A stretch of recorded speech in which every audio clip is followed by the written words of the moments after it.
பிகைன் Woods நேயர்களுக்கு வணக்கம். நான் தினேஷ். இன்னைக்கு நம்ம ஸ்ரீ சைத்தன்யா டெக்னோ ஸ்கூல் பூந்தமல்லிக்கு தான் வந்திருக்கோம். சைத்தன்யா ஸ்கூலுக்குள்ள என்டர் ஆனோடனே பார்த்தீங்கன்னா அங்கங்கே பேனரில் பசங்க எல்லாருமே 12th இந்த ஜேஇ கிராக் பண்ணது, நீட் எக்ஸாமை கிராக் பண்ணதுன்னு, அதுவும் ஆல் இண்டியா லெவலில் எவ்வளோ ரேங்க் எடுத்திருக்காங்கன்ற ஃபோட்டோஸ் நாங்கள் பார்த்தோம். இப்போ உள்ள என்டர் ஆகும்போது பிரசன்னான ஒரு பையனுடைய ஃபோட்டோ பார்த்தோம். ஸ்டேட் லெவலில் செகண்ட் ரேங்க் எடுத்திருக்காரு, ஜேஇ வந்து கிராக் பண்ணியிருக்காரு.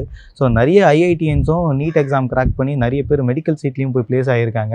அதுவும் எய்ம்ஸ் மருத்துவமனையில் போய் படிச்சுட்டு இருக்காங்க. ஸோ அப்படி நிறைய பேர் இங்கே படித்து அடுத்தடுத்த கட்டங்களுக்கு போகிறாங்களாம். ஸோ அந்த பசங்கக்கிட்ட தான் நம்ம இன்ட்ராக்ட் பண்ண முடியும். இது பாருங்கள், சொல்லிகிட்டே இருக்கும்போது பிரசன்னான்றவர் தான். ஸோ அவர் பார்த்தீங்கன்னா ஜேஇயில் ஸ்டேட் செகண்ட் வந்திருக்காரு ரேங்க் வைஸ் பார்த்தீங்கன்னா. ஸோ இங்கே 12th படித்த பசங்க மெஜாரிட்டி பார்த்தீங்கன்னா நீட் கனவோட இல்லைன்னா ஐஐடியில் படிக்கணும்னு கனவோடு இருந்தாங்கன்னா அதுக்கான ஸ்பெஷலான கோர்சஸ்லாம் கொடுத்து கோச்சிங்கை கொடுத்து பசங்களை நல்லா ட்ரெயின் பண்ணுறாங்க. ஸோ உள்ளே போயிட்டு அங்கே இருக்கக்கூடிய அலுமினிஸ் கூட நம்ம இன்ட்ராக்ட் பண்ணலாம், ஸ்கூல் எப்படி ஃபங்க்ஷன் ஆகுதுன்றதுன்னு தெரிஞ்சுக்கலாம். ஸோ இனி நம்ம ஸ்ரீ சைத்தன்யா டெக்னோ ஸ்கூலுடைய அலுமினிஸ் தான் மீட் பண்ண போகிறோம். ஸோ என்னோட இணைஞ்சிருக்கவங்க எல்லாருமே பார்த்தீங்கன்னா ஐஐடிஎன்ஸ். ஸோ ஐஐடிஎன்ஸோட தான் நம்ம இன்ட்ராக்ட் பண்ண போகிறோம். ஹலோ பிரதர், உங்கள் பேர்? தயாஸ்வரூப். ஸோ நம்ம சைத்தன்யா ஸ்கூலில் தான் நீங்கள் படிச்சிருக்கீங்க. படித்து இப்போ ஐஐடி மெட்ராஸ்ல வந்து பிளேஸ் ஆயிருக்கீங்க. ஐஐடி மெட்ராஸ்ல நான் கரெக்டாக சொல்கிறேன்னா சூப்பர். ஸோ எப்படி இருந்தது அந்த ஜேர்னி? லைக் எல்லாருக்குமே அது வந்து ஒரு டஃப்பான ப்ராசஸாக இருக்கும்போது ஐஐடியில் சேரணுன்றது நிறைய பேருடைய கனவாக இருக்கும். எவ்வளோ ஹாப்பியாக இருக்கீங்க? ரொம்ப சந்தோஷமாக இருந்தேன்.